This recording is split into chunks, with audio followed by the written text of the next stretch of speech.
사도신경으로 신앙 고백하겠습니다. 전능하사 천지를 만드신 하나님 아버지를 내가 믿사오며 그 외아들 우리 주 예수님 그리스도를 믿사오니 이는 성령님으로 잉태하사 동정녀 마리아에게 나시고 본디오 빌라도에게 고난을 받으사 십자가에 못 박혀 죽으시고 장사한 지 사흘 만에 죽은 자 가운데서 다시 살아나시며 하늘에 오르사 전능하신 하나님 우편에 앉아 계시다가 거기로부터 산자와 죽은 자를 심판하러 오시리라.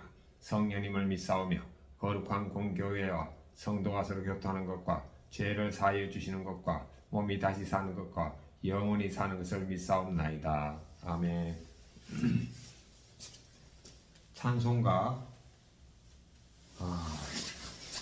585장 내 주님 강한 성이여 찬양드리겠습니다.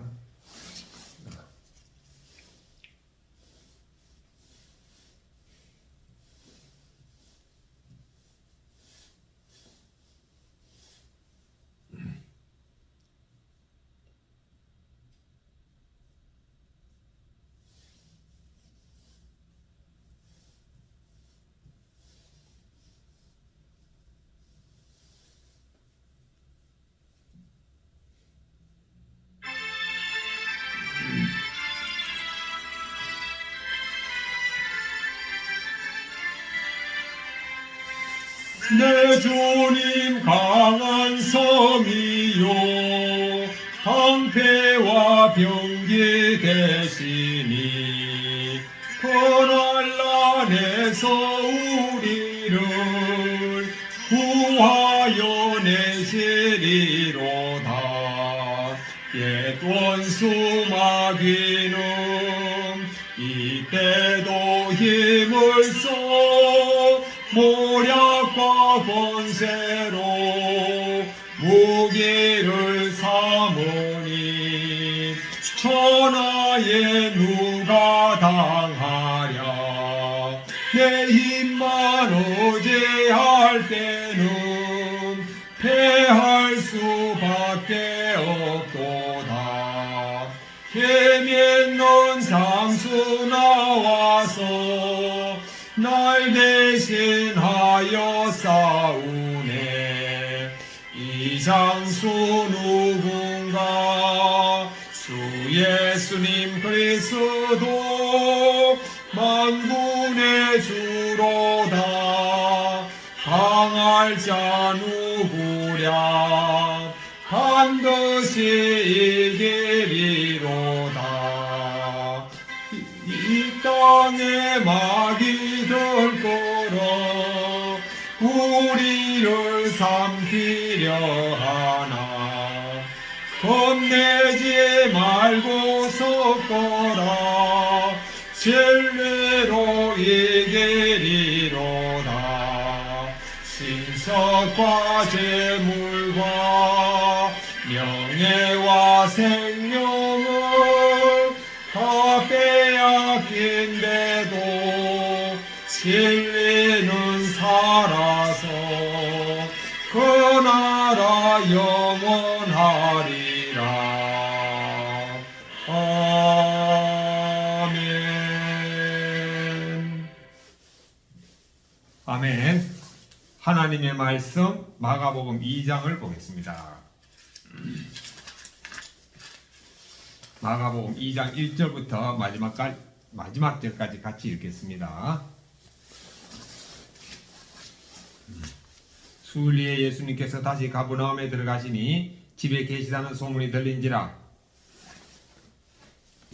많은 사람이 모여서 문 앞까지도 들어설 자리가 없게 되었는데 예수님께서 그들에게 도를 말씀하시더니 사람들이 한 중풍병자를 4사람에게 메워가지고 예수님께로 올세 무리들 때문에 예수님께 데려갈 수 없으므로 그 계신 곳의 지붕을 뜯어 구멍을 내고 중풍병자가 누운 상을 달아내리니 예수님께서 그들의 믿음을 보시고 중풍병자에 이르시되 작은 자야 내 죄사함을 받았느니라 하시니 어떤 서기관들이 거기 앉아서 마음에 생각하기를 이 사람이 어찌 이렇게 말하는가. 신성모독이로다. 오직 하나님 한 분 외에는 누가 능히 죄를 사하겠느냐. 그들이 속으로 이렇게 생각하는 줄을 예수님께서 곧 중심에 하시고 이르시되 어찌하여 이것을 마음에 생각하느냐. 중풍병자에게 내 죄 사함을 받았느냐 하는 말과 일어나 너의 상을 가지고 걸어가라 하는 말 중에서 어느 것이 쉽겠느냐. 그러나 인자가 땅에서 죄를 사하는 권세가 있는 줄을 너희로 알게 하려 하노라 하시고 중풍병자에게 말씀하시되 내가 너에게 이르노니 일어나 너의 상을 가지고 집으로 가라 하시니 그가 일어나고 상을 가지고 모든 사람 앞에서 나가거늘 그들이 다 놀라 하나님께 영광을 돌리며 이르되 우리가 이런 일을 도무지 보지 못하였다 하더라. 13절입니다. 예수님께서 다시 바닷가에 나가시매 큰 무리가 나왔거늘 예수님께서 그들을 가르치시니라. 또 지나가시다가 알표의 아들 레위가 세간에 앉아있는 것을 보시고 그에게 이르시되 나를 따르라 하시니 일어나 따르니라. 그의 집에 앉아 잡수실 때에 많은 세리와 죄인들이 예수님과 그의 제자들과 함께 앉았으니 이는 그러한 사람들이 많이 있어서 예수님을 따르미르라. 바리새인의 서기관들이 예수님께서 죄인 및 세리들과 함께 잡수시는 것을 보고 그의 제자들에게 이르되 어찌하여 세리 및 죄인들과 함께 먹는가. 예수님께서 들으시고 그들에게 이르시되 건강한 자에게는 의사가 쓸데없고 병든 자에게라 쓸데있느니라. 나는 의인을 부르러 온 것이 아니요 죄인을 부르러 왔노라 하시니라.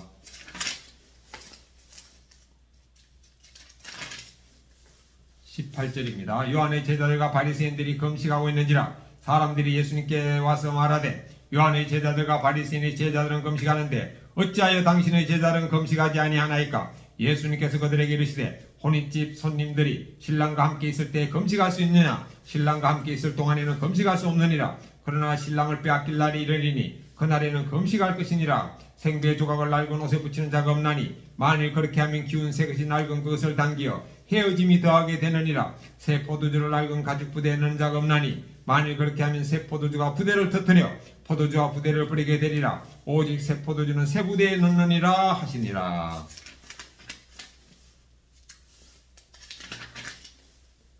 23절입니다. 안식일에 예수님께서 밀밭 사이로 지나가실새 그의 제자들이 길을 열며 이삭을 자르니 바리새인들이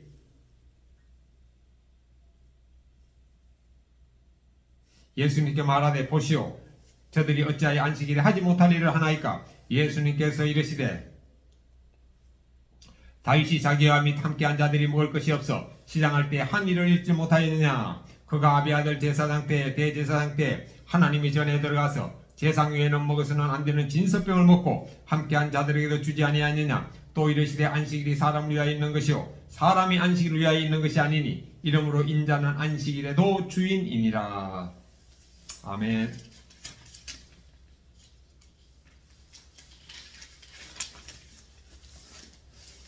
오늘 이 마가복음 2장 1절부터 마지막 절인 28절까지 참 2장의 절수 참 의미가 있네요. 2월달은 2월 28일까지 있죠. 마가복음 2장도 28절까지 있네요. 참 우연의 일치치고는 신기하네요. 마가복음 2장 1절부터 28절까지 내용 중에 내용은 지난주 월요일부터 목요일까지 큐티한 본문입니다. 제가 큐티인을 가지고 이렇게 큐티를 하는데요. 제가 지난주 마가복음 2장 중에서 가장 제 마음에 크게 와닿은 것은 오늘 본문에 나오는 새 포도주는 새 가죽 부대에 넣는다. 새 포도주는 뭘까요? 바로 예수님이고 성령님입니다. 새 가죽 부대는 뭐죠? 바로 옛사람에서 벗어나서 새 사람이 새 가죽 부대입니다. 그래서 성령님은 누구한테 들어가죠? 새 가죽 부대. 거듭난 새 사람한테 성령님이 들어가는 것입니다. 그래서 우리가 이 세상에 존재하면서 가장 큰 보물이 뭐냐? 바로 성령님을 내가 모시는 거 아닙니까? 성령님을 모시면은요, 성령님이 예수님이잖아요. 예수님의 모든 은혜와 능력이 그냥 함께 하시는 거죠. 그래서 성령님이 모시는 게 가장 귀한 재산입니다. 제가 어제 이제 물건을 배달하면서 가끔가다 다마스에 짐만 실는 게 아니고 짐도 싣고 사람도 조수석에 타는 그런 경우가 있어요. 그걸 갖다 이제 1인 동성이라고 표현하거든요. 그래서 어제 한 사람을 딱 태우고 왔는데 뭐 거리도 먼 거리는 아닙니다. 삼성동에서 논현동 짧은 거리죠. 짧은 거리인데 딱 보니까 이제 그 자매 한 20대 후반 정도 되는 자매더라고요. 그래가지고 그 짧은 시간에 한 뭐 20분 전후의 시간이죠. 제가 대화를 나눴죠. 그래가지고 제가 뭐를 딱 질문을 던졌는가 하면은 요즘 주식 투자를 요즘 저축을 어떻게 하는가 물었어요. 저축을 어떻게 하는가. 그러면서 제가 주식 투자를 합니까? 딱 물어보니까 주식 투자는 아버지가 한다 그러더라고. 근데 마침 그 사람이 어디로 가는가 하면 그 사람 두산 그룹 내에 있는 보고라는 회사의 직원이더라고요. 보고가 패션 잡지인데 저도 가끔 미용실에 가서 이발할 때 보고라는 잡지를 본 기억이 납니다. 그 보고가 두산 그룹 소속이라는 걸 제가 어제 처음 알았거든요. 그런데 그 목적지가 두산 빌딩이에요. 노현동에 있는. 그래서 제가 그 87년도 대학교 4학년 때 제가 그때 두산 그룹 시험을 쳤거든요. 합격은 했는데 필기시험에 합격하고 이제 면접에서 떨어졌는데 그때 이제 제가 그 두산 그러니까 87년이면 약 40년 전이잖아요. 그러니까 이 두산 빌딩은 제가 40년 전에 이 회사 와서 제가 면접 본 그 장소였다. 내가 필기를 합격하고 면접에서 떨어졌다. 라는 걸 이제 대화를 소재하니까 뭔가 공감대가 있잖아요. 그 사람은 두산 그룹 소속 직원이고 저는 과거에 두산 그룹의 면접 시험을 본 경험이 있고 이렇게 대화를 하면서 제가 행복한가 물어봤어요. 물어보니까 행복하다 그러더라고. 그래서 제가 행복한 이유 한 가지만 제가 얘기해 보라 그랬어요. 그러니까 가족이 화목하고 그 다음에 직원들하고도 아주 인간관계가 좋다 그러더라고요. 그렇습니까? 참 정말 중요하네요. 그 행복의 충분한 조건입니다. 그런데 그러면서 제가 뭐라고 했는가 하면은 부모님한테 두 번째로 중요한 유산을 물려받았네요. 이랬어요. 그러니까 이제 이 사람이 제가 부모님한테 두 번째로 중요한 유산을 물려받았다 그러니까 딱 나오는 질문이 뭐냐면은 첫 번째는 뭔가요? 딱 질문하더라고요. 그래서 제가 첫 번째는 조금 이따 얘기하겠다. 두 번째 유산부터 설명해 줬어요. 두 번째 유산은 화목한 부모님 밑에서 자란 게 그게 엄청난 유산입니다. 이렇게 제가 전했습니다. 왜냐하면은 저는 우리 딸에게 저와 아내의 화목한 모습을 많이 보여주지 못했거든요. 그래서 그러고 난 다음에 이제 그 자매가 청년이 이제 가장 큰 유산은 뭡니까? 딱 묻더라고. 그래서 제가 부모님에게 예수님 믿는 신앙을 물려가는 것이 가장 큰 유산입니다. 라고 다 얘기했죠. 그러면서 교회 가본 적이 있는가 물어봤어요. 한 번도 가본 적이 없다고 하더라고요. 부모님 예수님 믿습니까? 믿지 않는다고. 그러면서 제가 행복에 대해서 행자를 가지고 다 얘기했어요. 행복의 행자가 뭡니까? 다행 행자죠. 다행 행자는 흑토가 있습니다. 그 다음에 그 사람 밑자 거꾸로 가 있고 그 다음에 흑토 거꾸로가 밑에 있어요. 그러니까 행복이는 한자 속에는 사람 밑자가 중간에 있고 흑토가 아래 위에 있어요. 하나님이 사람을 흙으로 만드셔서 흙으로 가도록 하셨고 그러니까 제가 딱 이 얘기하니까 이제 하나님이란 말이 딱 나오니까 그만 듣겠다 그러더라고. 그래서 알겠습니다. 그래서 제가 마지막 한마디 붙였죠. 이 땅의 최초의 사람이 하나님이 만든 사람이 아담인데 그 아담의 뜻이 뭐냐? 바로 흙입니다. 여기까지 하고 제가 딱 끝냈거든요. 끝냈는데 그렇게 끝냈습니다. 끝냈어요. 자, 그래서 우리는 정말 가장 소중한 게 뭐죠? 가장 소중한 게 예수님이고 성령님입니다. 그러니까 내가 이 땅에 그야말로 진짜 기초생활 수급자로 살더라도 예수님을 믿는 사람은요, 예수님 믿지 않는 대통령보다도 더 행복하고 예수님 믿지 않는 재벌 회장보다도 더 행복합니다. 그분이 정말 예수님을 믿는다면, Are you real Christian? 그분이 진정한 그리스도인이라면은 기초생활 수급자로 있더라도 전혀 부러운 게 없습니다. 왜? 가장 귀한 것을 갖고 있으니까요. 여러분, 제 안에 돈이 한 천억 정도 있다. 제 재산이 1,000억 정도 있으면 여러분 100억 가진 사람이 부럽겠습니까? 안 부럽습니다. 제 안에 예수님이 계시면은요 부러운 거 없어요. 자, 물론 또 사람 육적인 몸을 가지기 때문에 때로는 나도 저렇게 됐으면 좋겠다, 뭐 여유롭게 생활했으면 좋겠다 이런 마음은 있는 거죠. 사람이기 때문에. 그런데 진짜 부럽다. 내가 불행하다. 내가 저 사람 저런 부모 밑에 태어났으면 이런 것은 전혀 없습니다. 그래서 새 포도주는 새 가죽부대에 예수님은 거듭난 사람에게, 성령님은 거듭난 사람과 함께 하십니다. 그러니까 예수님 그랬잖아요. 거듭나지 않고는 하늘나라를 볼 수 없다 그랬잖아요. 아무리 교회를 다니고 예수님 믿는다 그래도 거듭나지 않는 사람은 천국에 들어가지 못합니다. 왜? 아니 하늘나라 천국을 볼 수도 없는데 어떻게 들어가겠습니까? 그래서 우리는 거듭나지 않는 사람은 첫 번째 기도 제기는 뭐냐? 거듭나는 거. 또 이미 거듭난 사람은 기도 제기 뭐죠? 늘 예수님과 함께 십자가 죽었음을 여기면서 날마다 새 사람으로서 새 포도주를 모시고 사는 것입니다. 자, 마가복음 1절부터 5절 보겠습니다. 같이 읽겠습니다. 수일 후에 예수님께서 다시 가버나움에 들어가시니 집에 계시다는 소문이 들린지라 많은 사람이 모여서 문 앞까지도 들어서 자리가 없게 되었는데 예수님께서 그들에게 도를 말씀하시더니 사람들이 한 중풍병자를 4사람에게 메워가지고 예수님께로 올세 무리들 때문에 예수님께 데려갈 수 없으므로 그 계신 곳의 지붕을 뜯어 구멍을 내고 중풍병자가 눈상을 달아내리니 예수님께서 그들의 믿음을 보시고 중풍병자에게 이르시되 작은 자야 내 죄사함을 받았느니라 하시니. 그리고 제가 이제 짐을 내리고 제가 그 자매에게 제게 읽어주셔서 감사합니다 라고 하면서 제가 전도볼펜 2가지 성경 말씀이 새겨져 있습니다. 첫 번째는 예수님이 우리를 죽도록 사랑하신 롬 5장. 로마서 5장 해야 되는데 왜 롬 5장 했는가 하면 로마서 3글자를 쓸 공간이 없어요. 그래서 롬 5장. 그리고 또 한쪽 면에는 하나님이 사람을 창조하심 창 1장. 이게 최대한 들어갈 수 있는 글자 수입니다. 그래서 그 자매는 교회를 한 번도 가본 적이 없지만 어제 제가 좀 볼펜을 통해서 최소한 하나님과 예수님 그리고 하나님이 사람을 만드셨다. 예수님이 우리를 죽도록 사랑하신다. 이 새겨진 글자를 최소한 한 번 이상은 보지 않겠습니까?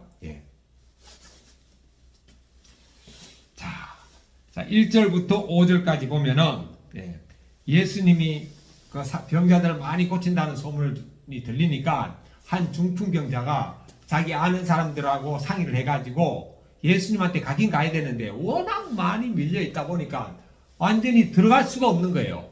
그래서 이 사람들이 어떻게 했느냐? 지붕으로 올라갔습니다. 지붕을 뜯었습니다.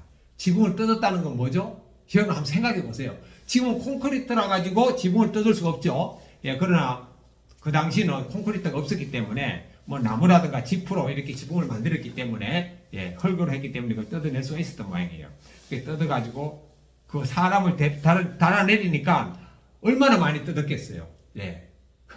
그러니까 완전 지붕을 해체할 정도로 뜯어버린 거죠. 그렇게라도 예수님한테 치료받고 이제 또 그 변상해주면 되잖아요. 그 정도로 간절했던 거죠. 간절했어요. 가는 사람이 낫는 모습을 보니까 나도 나올 수 있겠다는 믿음이 있는 거죠. 그래서 예수님께서 그들의 믿음을 보시고 중풍병자에게 작은 자야 내 죄사함을 받았느니라고 말씀하셨습니다. 6절부터 10절까지 보겠습니다. 어떤 서기관들이 거기 앉아서 마음에 생각하기를 이 사람이 어찌 이렇게 말하는가? 신성 모독이로다. 오직 하나님 한 분 외에는 누가 능히 죄를 사하겠느냐? 그들이 속으로 이렇게 생각하는 줄을 예수님께서 곧 중심에 아시고 이르시되 어찌하여 이것을 마음에 생각하느냐? 중풍병자에게 내 죄사함을 받았느니 하는 말과 일어나 너의 상을 가지고 걸어가라 하는 말 중에서 어느 것이 쉽겠느냐? 그러나 인자가 땅에서 죄를 사하는 권세가 있는 줄을 너희로 알게 하려 하노라 하시고 중풍병자에게 말씀하시되. 예수님이 그 중풍병자에게 작은 자야 내 죄 사함을 받았느니 하니까 거기에 있던 바리새인들이 서기관은 누굽니까? 성경을 손으로 쓰는 사람이 바로 서기관입니다. 이분들은요 하나님의 말씀을 쓰기 때문에 정말 경건한 마음으로 씁니다. 구약성을 다 첩필 하나하나 적죠. 근데 이 사람들이 성경에 대해서 너무 잘 아는 거죠. 그런데 인간의 죄를 용서해 주는 사람은 하나님밖에 한 분밖에 없는데 이 사람이 도대체 어떻게 감히 이런 말을 할 수 있느냐. 이거 바로 신성모독이다. 왜? 인간이 자기를 하나님으로 지칭하는 게 신성모독 아닙니까? 예수님이 그 사람의 마음을 아는 거죠. 예수님이 어떻게 알죠? 사람의 마음을 지은 분이기 때문에 아시는 겁니다. 네. 그래서 중심을 아시고 이러시되 인자가 중풍병자의 내 죄사함을 받았느니라 하는 말과 또 일어나 걸어가라 하는 말 중에 어느 것이 쉽겠느냐? 여러분 어느 것이 쉽습니까? 당연히 일어나 걸어가라 하는 말이 더 쉽죠. 왜냐하면은 일어나 걸어가라는 말은 사람도 할 수 있어요. 그러나 내 죄사함을 받았느니라 하는 말은 하나님 말고는 할 수가 없습니다. 왜? 하나님만이 죄를 사해 주시니까. 예수님은 누구죠? 성자 하나님 아닙니까? 어느 것이 더 쉽겠느냐? 당연히 일어나 걸어가라는 말이 더 쉽죠. 그러나 예수님은 서기관들에게 예수님 자신이 하나님의 아들임을 선포한 거죠. 그래서 내 제사함을 받았느냐고 했습니다. 11절 12절 보겠습니다. 내가 너에게 이르노니 일어나 너의 상을 가지고 집으로 가라 하시니 그가 일어나 곧 상을 가지고 모든 사람 앞에서 나가거늘 그들이 다 놀라 하나님께 영광을 돌리며 이르되 우리가 이런 일을 도무지 못하였다 하더라. 중풍병자 실려 들어온 사람이 일어나서 자기의 침상을 들고 걸어 나왔습니다. 이것은 바로 예수님이 죄사함의 권세가 있다는 걸 또 증명하는 거 아닙니까? 그래서 오늘 1절부터 12절까지의 말씀에서는 우리도 같이 중풍병자 같은 좀 믿음을 갖고 나가는 거죠. 믿음이 너무너무 중요합니다. 하나님한테도 믿음이 중요하고 사람한테도 믿음이 중요하죠. 사람도 자기를 믿어주는 사람에게 목숨까지 바치는 거 아닙니까? 하나님도 우리가 믿을 때 얼마나 기쁠까요? 진짜 누가 저를 믿어준다. 여러분 믿어준다는 그 자체 가지고 마음이 너무너무 저도 기쁘더라고요. 자 13절부터 14절 보겠습니다. 예수님께서 다시 바닷가에 나가시매 큰 무리가 나왔거늘 예수님께서 그들을 가르치시니라. 또 지나가시다가 알프의 아들 레위가 세간에 앉아있는 것을 보시고 그에게 이르되 나를 따르라 하시니 일어나 따르니라. 예수님이 세무서를 지나가는데 레위가 딱 앉아있는 거예요. 예수님은 아무나 부른 게 아니죠. 레위를 제자 삼을만 하니까 딱 부른 겁니다. 나를 따르라 하니까 레위가 그냥 직장을 버려두고 예수님을 따라갔습니다. 하나님의 은혜, 예수님의 은혜가 임하면은요, 직장을 버리는 것도 전혀 힘들지 않습니다. 기쁘게 버립니다. 그 정인이 바로 저입니다.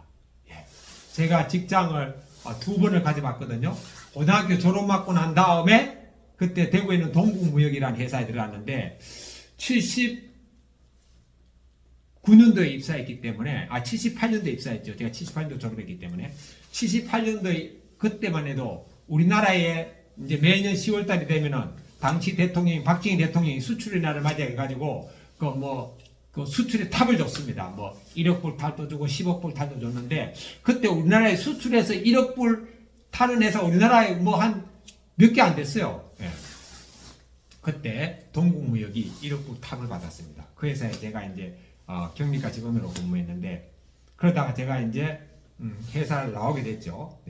회사를 나오게 된 것도 제가 자원에서 나오게 된 게 아니고 제 바로 위에 있는 대리라는 분이 장재경 대리님인데 그분이 제가 글씨를 못 쓴다고 일거리를 안 주는 거예요. 와, 여러분. 사무실에 총무과 경리과 같이 한 10명 정도가 있는데 출근해가지고 다른 사람은 다 일을 하는데 저한테는 펜글씨 연습하라는 겁니다. 그건 회사에서 근무하라는 겁니까? 아니면 나가라는 겁니까? 나가라는 거죠. 근데 제가 버텼습니다. 제 생각에 한 1년 가까이 버틴 것 같아요. 그래가지고 안 되겠다, 여기서 더 이상 있을 수 없겠다 해가지고 제가 나와가지고 이제 집에 가서 이제 부모한테 말씀드리고 대학 가겠다 하니까 가라 그러더라고요. 그래가지고 제가 이제 대학을 갔는데 저는 지금 생각하면은요, 이게 그 장재경이라는 그분이 인간성이 나빠서 그런 건 아닌 것 같아요. 저는 여기 하나님의 뜻이 있다고 지금 믿어집니다. 왜냐하면은요, 저도 직장 생활 해봤지만 그 대리가요 결코 높은 직급이 아니거든요. 사원 위에 대리 위에 과장입니다, 여러분. 과장보다 더 낮은 게 대리예요. 근데 대리가 어떻게 감히 자기의 부장도 그 사무실에 있는데 일거리를 안 씁니까? 그러니까 한 번은 그 위에 이제 총무부장님이 경비과로 다니는 총무부장님이 딱 부르더라고. 장대리 일로 와봐. 미스터 김한테 왜 일거리 안 주고 안 주나 보니까 그 이사님 뭐 필체가 안 좋아가지고요. 이 사람아 그때 이제 박정희 대통령 시절이었어. 박정희 대통령이 이제 그때 11.6으로 이제 돌아가신 그 전우죠. 이 사람 박통이 글씨 짜서 대통령 됐나 일거리 줘. 그 처음에 좀 주던 또 한데 또 안 주는 거예요. 그게요. 나중에 제가 이제 한번 찾아서 물어볼 것 같아요. 그게 그 대리라는 한 직원의 인간의 그 마음이 어떻게 그렇게 됐을까? 저는 이해가 안 되거든요. 자기 위에 상태의 부장의 명령까지 거스르면서 저에게 일거리 안 주는 거죠. 그래서 제가 이제 나왔습니다. 근데 지금 생각하기에 너무너무 그분한테 감사한 거죠. 그때 제가 미워했는데, 왜냐? 그분이 저를 그렇게 쫓아내지 않았으면은 제가 대학 갈 생각을 전혀 안 했어요. 저는 우리 부모님이 농부였기 때문에 그냥 양복 입고 넥타이 메고 그냥 사무실 일하는 게 제 꿈이었습니다. 근데 제가 상공으로 졸업하고 그 꿈을 이뤘잖아요. 대기업에 들어가가지고 사무실에서 제가 넥타이 메고 육체노동이 아니고 손노동하면서 제가 일하는 꿈을 이뤘잖아요. 그러니까 뭐 그 회사는 또 군대 갔다 와서 복지도 시켜주니까 퇴직할 마음을 전혀 안 먹었는데 그분에 의해서 제가 퇴직을 당했고 또 대구대학교를 들어갔는데 대구대학교도 진짜 하나님의 은혜였어요. 제가 영어 수학을 상고 나와가지고 학원도 안 다니고 혼자 공부해가지고 대학 들어가려니까 영어 수학은 기초 없으니까 모르겠더라고요. 이제 국어는 좀 됐고 그 다음에 국어는 이제 책을 즐겨 읽었으니까 그 다음에 암기 과목 막 외워가지고 영어 수학은 전부 다 찍었습니다. 그때는 사지선다였어요. 누가 그러더라고. 확률상 가라 나가라 다 나가라 그래가지고 영어 수학은 그냥 가라 나가라 다 나가라 15만에 다 적어버렸어요. 딱 나왔는데 거기서 한 문제만 제가 잘못 찍어서 저는 대구대학교 입학 못했습니다. 대구대학교 경영학과 480명 뽑는데 제가 484등으로 딱 합격했어요. 후보 4번. 근데 대구대학이 이제 명문대학이 아니니까 그 등록하지 않는 사람 덕분에 제가 이제 꼴찌로 그냥 입학을 한 거예요. 그것도 진짜 신기하죠. 그러다가 그리고 이제 제가 대한생명 입사하고 대학을 졸업하면서 대한생명 입사해가지고 9년간 근무하다가 제가 이제 신학교를 신대원을 가려고 이제 퇴직을 했죠. 그런데 제가 뭘 느꼈는가 하면요. 제가 고등학교 다니다가 이제 제가 동국무위원회 회사를 나올 때는 그때 제가 결혼도 안 했거든요. 그런데 너무너무 두렵더라고요. 제가 회사를 떠난다는 게, 회사에서 나간다는 게. 그런데 제가 대한생명 다닐 때는 그때 이미 가정이 있었어요. 아내는 전업주부입니다. 전혀 돈 버는 그 위치가 아니었어요. 제가 다 가게를 짊어지는 그와 같은 상황인데도 전혀 두려움이 없었습니다. 벌써 97년도에 그만뒀는데 지금부터 몇 년 전이죠? 약 30년 전이잖아요. 그때 저는 연봉이 한 3천 가까이 됐어요. 그런데도 그 직장이 어렵게 들어간 직장이었지만 전혀 아까운 생각이 없이 기쁨으로 그냥 가는 거예요. 왜? 제가 신학을 해가지고 한 명이라도 천국에 같이 가고 싶다면 그걸로 족하다. 이런 마음으로. 지금까지 한 번도 제가 후회한 적이 없습니다. 자, 그런데 이렇게 우리가 하나님의 은혜가 임하면은요, 직장보다 더 큰 은혜가 임하기 때문에 직장이라는 게 작게 보이는 거죠. 그러니까 레위도 세무서 공무원이지만 그냥 아주 가볍게 여기는 거죠. 왜? 예수님이 더 크기 때문에 직장은 작은 겁니다. 은혜가 없는 사람이 이거 그만 못 듭니다. 그리고 15절부터 16절 보겠습니다. 그의 집에 앉아 잡수실 때 많은 세리와 죄인들이 예수님과 그의 제자들과 함께 앉았으니 이는 그러한 사람들이 많이 있어서 예수님을 따르 미르라. 바리새인의 서기관들이 예수님께서 죄인 및 세리들과 함께 잡수시는 것을 보고 그의 제자들에게 이르되 어찌하여 세리 및 죄인들과 함께 먹는가. 예수님이요, 세리, 이제 레위가 예수님을 따라가가지고 난 다음에 이제 레위가 예수님을 초청해가지고 이제 음식을 이제 중숭하게 대접을 하겠죠. 그러니까 이제 많은 세리들도 오고 세관 공무원들도 오고 그 다음에 주위에 있는 말을 이제 당시에 사람들이 죄인이라고 여기는 사람들이 모였던 모양이에요. 그러니까 여기 바리새인의 서기관들이 바리새인은 바리새가 구별됐다는 거거든요. 유대인 중에서도 하나님을 잘 믿기로 구별된 사람을 자칭 바리새인이라고 합니다. 근데 바리새인 중에서 또 서기관이니까 성경을 쓰는 사람이니까 얼마나 성경에 대해서 잘 알고 있겠어요. 그런데 예수님이 그 당시에 멸시받는 세무 공무원들하고 죄인들하고 같이 식사를 하니까 그걸 갖다가 또 책망하는 겁니다. 예. 제가 아는 그 백석대학교 부총장에 있는 목사님인데 교수님인데 그분이 뭐라고 하는가 하면 그분한테 직접 들었어요. 그분이 구약학 그걸 이제 전공하러 미국에 가서 이제 박사학위 과정을 봤는데 자기 지도 교수가 유대인 교수였답니다. 그런데 몇 년 동안 그 유대인 교수의 조교를 했는데도 불구하고 단 한 번도 같이 식사를 못했대요. 왜? 그 유대인은요. 유대인들 지금도 현대 유대인들이 다양하거든요. 예, 그래서 그 유대인은 이방인과 같이 식사를 안 하는 것을 지키는 유대인이었습니다. 그러니까 자기 교수 연구실의 조교인데도 한 번도 식사를 같이 못했다는 거죠. 이게 바로 유대인입니다. 그런 유대인이 세리와 죄인들과 먹으니까 이 당시에는 더욱더 예수님을 비난하는 거죠. 17절 보겠습니다. 예수님께서 들으시고 그들에게 이르시되 건강한 자에게는 의사가 쓸데없고 병든 자에게라 있을 때 있느니라. 나는 의인을 부르러 온 것이 아니요 죄인을 부르러 왔노라 하시고. 예수님은 의사한테는 병든 자가 의사가 필요한 거지 건강한 자에게 의사가 필요 없다는 거죠. 그러면서 예수님은 죄인을 부르러 왔다 그랬잖아요. 그런데 사실은 세리와 죄인들만 죄인이 아니죠. 바리새인, 서기관 다 똑같은 죄인 아닙니까? 그러니까 사람을 죽인 것만 살인죄가 아니고 로마서 1장 28절부터 31절에 의하면은 미워하는 것도 똑같은 사형죄입니다. 그 다음에 음란한 것도 똑같은 사형죄입니다.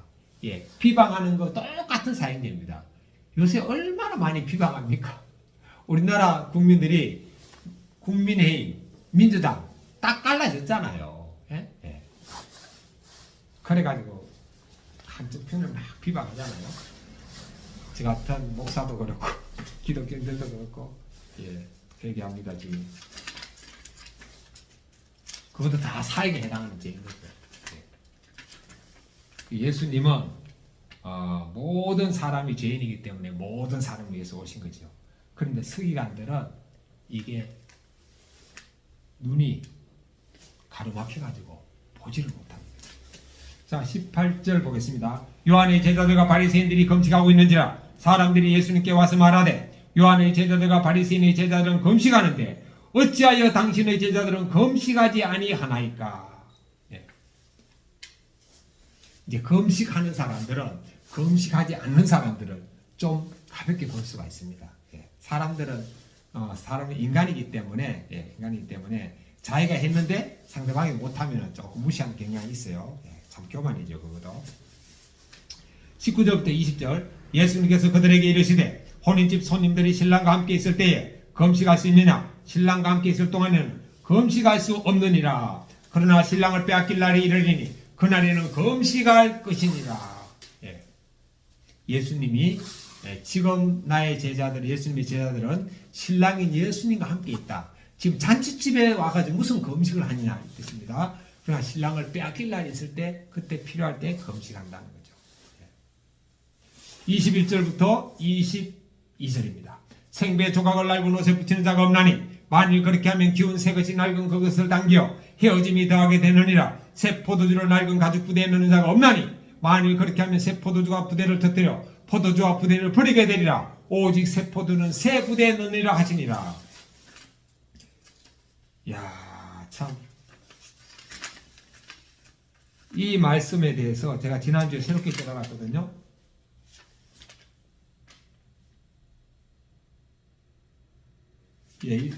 여기서 지금 새 포도주를 이제 복음으로 지금 해석했더라고요. 그런데 저는 지난주 수요일날 이 말씀을 딱 큐티하고 묵상을 하는데 어떤 생각이 드는가 하면 그렇구나. 새 포도주는 바로 예수님이구나. 그리고 새 가죽 부대는 거듭난 사람이구나. 그래서 예수님, 성령님은 옛사람하고는 절대 함께 할 수가 없고 거듭난 사람만이 함께 하시는구나. 이걸 다 깨달았어요. 그러면 우리가 언제 거듭납니까? 예. 예수님을 주님으로 시인하고 예수님이 십자가에 죽으심이 나의 죄 때문에 믿어지는 그게 바로 거듭난 순간 아닙니까? 예. 그리고 또 우리가 날마다 내가 예수님과 함께 십자가에 죽었음을 여길 때 우리는 내가 십자가에 죽었다고 여기는 건 뭐죠? 바로 옛사람이 죽었다고 여기는 거죠. 옛사람이 죽었다고 여기면 그 즉시 저는 뭐가 됩니까? 새 사람이 되는 겁니다. 그래서 새 가죽 부대가 됐기 때문에 예수님과 동행할 수가 있습니다. 그래서 우리는 예수님을 모시기 위해서도 우리는 십자가에 죽었음을 여기는 삶을 자원해서 기쁘게 하는 거죠. 그래서 예수님이 그러죠. 아무든지 나를 따라오려거든 자기를 부인하고 날마다 자기 십자가를 지고 나를 따라오라 그랬잖아요. 자기 십자가. 그 예수님의 자기 십자가 뭐죠? 자기 십자가에 못 박힌 것을 의미하잖아요. 십자가에 못 박히지 않는 사람은 예수님과 아무 상관이 없다는 거예요. 23절 25절 보겠습니다. 안식일에 예수님께서 밀밭 사이로 지나가실세 그 후에 제자들이 길을 열며 이삭을 자르니 바리새인들이 예수님께 말하되 보시오 저들이 어찌하여 안식일에 하지 못할 일을 하나이까. 예수님께서 이르시되 다윗이 자기와 및 함께한 자들이 먹을 것이 없어 시장할 때 한 일을 잊지 못하였느냐. 그러니까 안식일에 예수님이 제자들과 함께 밀밭 사이로 가는데 제자들이 좀 아침을 못 먹어서 배가 고팠던 모양이에요. 그래서 밀밭 사이로 지나가는데 그 밀이삭을 비벼가지고 먹었다 그랬거든요. 그런데 바리새인들은 제자들은 배가 고파서 먹었고 바리새인들은 그걸 갖다가 노동으로 본 거예요. 비빈 것을 타작한 것으로 이긴 거지. 그래가지고 이제 비난하니까 예수님이 다윗의 일을 딱 갖다 냅니다. 다윗도 배고플 때 자기와 함께 아들하고 이제 그 아비아들 제사장한테 찾아갔을 때 제사장이 다윗과 함께한 사람이 며칠 굶은 걸 보고 제사장만 먹을 수 있는 떡을 먹게 했잖아요. 그러니까 저희가 할 말이 없는 거죠. 왜? 성경이 그게 나오니까. 그리고 사실 우리나라의 법은 남의 곡식밭에 가서 곡식을 비벼 먹으면 그거는 불법입니다. 벌을 받습니다. 그러나 구약 성경의 법에서는 남의 밭에 가가지고 이삭을 비벼서 내가 먹는 거는 벌을 안 받아요. 단 낫을 대가지고 잘라가지고 가는 건 그거는 도둑입니다. 그리고 포도밭에 가가지고도 포도를 따가지고 내가 먹는 거는 벌 안 받습니다. 잘라고 가는 게 그게 도둑입니다. 그게 어디 나오냐? 신명기 23장 23절 24절 나옵니다. 제가 오늘 이걸 찾는데 챗GPT를 딱 이용했거든요. 하니까 신명기 23장을 딱 알려주더라고요. 근데 신명기 23장을 어떻게 오래 기억할까를 딱 생각해 보니까 주님이 지혜를 주셔가지고 여러분 2삭 비슷하지 않아요? 2삭 삭을 기억을 미음으로 바꾸면 바로 3이 되죠. 2삭 23장 23절.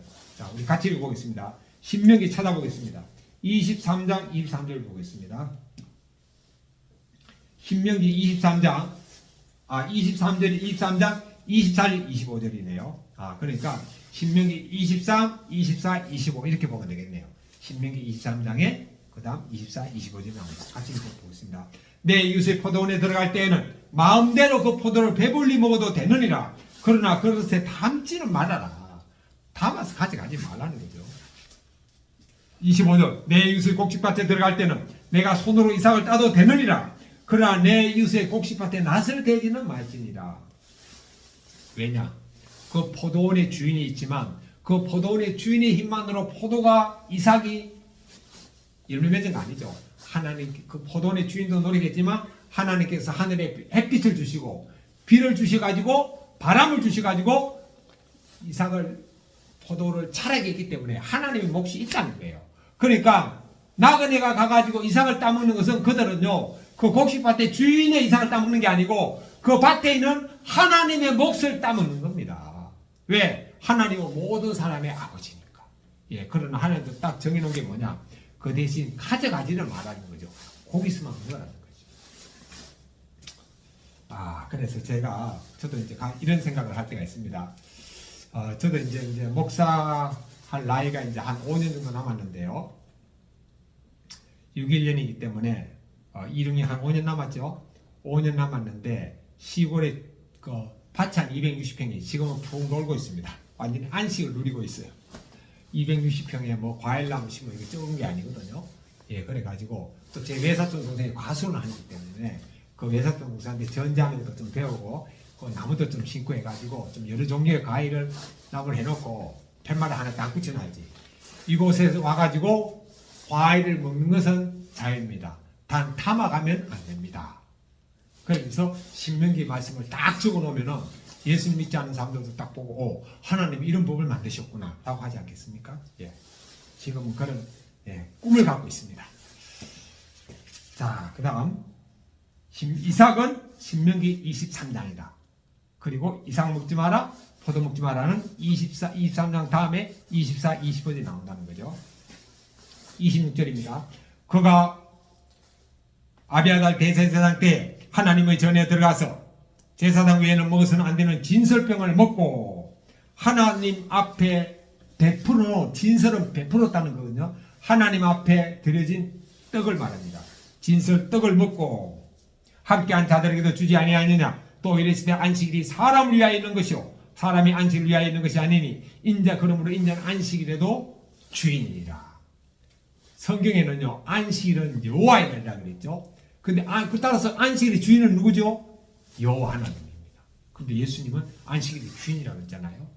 그래서 예수님이 여호와라는 뜻이에요. 그러니까 이게 너무너무 신비입니다. 인간의 지혜가 이해가 안 돼요. 분명히 창조주 하나님 아버지가 계시거든요. 지금 예수님이 하나님한테 아버지라고 그러잖아요. 그리고 하나님은 예수님을 아들이라고 그래요. 이는 내 사랑하는 아들이라고 그러잖아요. 그런데 예수님이 또 안식일의 주인입니다. 하나님 아버지도 안식일의 주인이고 예수님도 안식일의 주인이다. 인간의 지혜로는 해석이 안 된다. 신비다 신비. 우리 어떻게 다 이해하고 살겠습니까? 믿고 사는 거죠. 자, 좀 더 자세한 건 하늘나라 가가지고 하나님 예수님한테 물어봐야죠. 31절부터 이게 마무리네요. 이러므로 인자는 안식일에도 주인이다. 그렇다고 우리가 사람 위하여 안식일 있다고 해가지고 안식일을 마음대로 평일처럼 쓰면 안 되죠. 예, 안식일의 주인은 하나님이고 예수님입니다. 예수님과 함께하고 하나님과 함께하는 활동은 안식일에 할 수 있습니다. 그러나 안식일에 나머지는 저는 이해하지 못합니다. 가능하면 안식일에 경건하게 보내야죠. 그리고 또 안식에 일하지 않고 쉬는 것이 누구를 위한 거죠? 바로 우리를 위한 하나님의 사랑 아닙니까? 예. 잠잘 때 잠자야 되고 쉴 때 쉬어야 되고 그래서 일주일 중에 하루는 완전히 우리에게 주신 휴식의 시간을 보낼 때 또 나머지 6일을 우리가 또 활기차게 살 수 있는 거 아닙니까? 예. 특히 이날은 하나님을 생각하고 예수님을 찬양하고 성령님을 찬양하고 이런 면에서 오늘 하나님, 예수님, 성령님 찬양을 한 곡씩 부르겠습니다. 제가 지난주에는 한 이틀 정도는 하나님, 예수님, 성령님을 찬양한 한 곡을 운전하면서 한 곡씩 부르니까 참 좋더라고요. 찬양 한 곡씩 부르겠습니다. 찬송, 주제선택, 하나님. 1절씩만 부르겠습니다.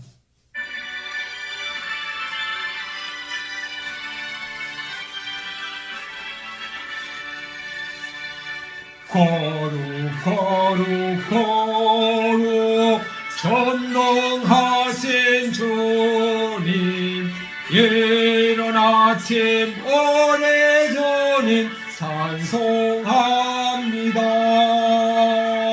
거룩 거룩 거룩 자비하신 주님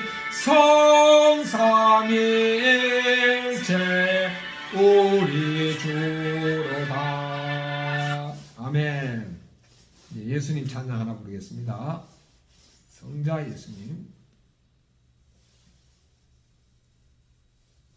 91장 슬픈 마음 있는 사람.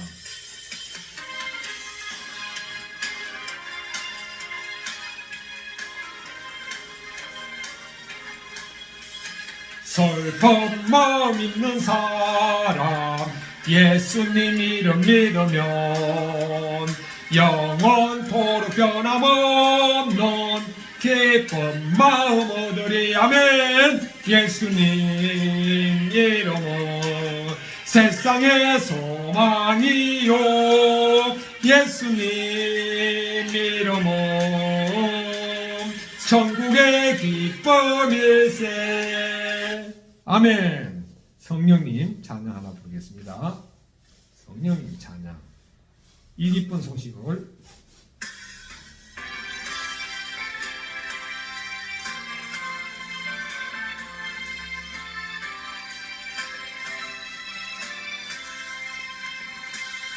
이 기쁜 소식을 온 세상 전하세. 큰 환난 고통을 당하는 자에게 주님 믿는 성도들 다 전할 소식은 성령님 오셨네.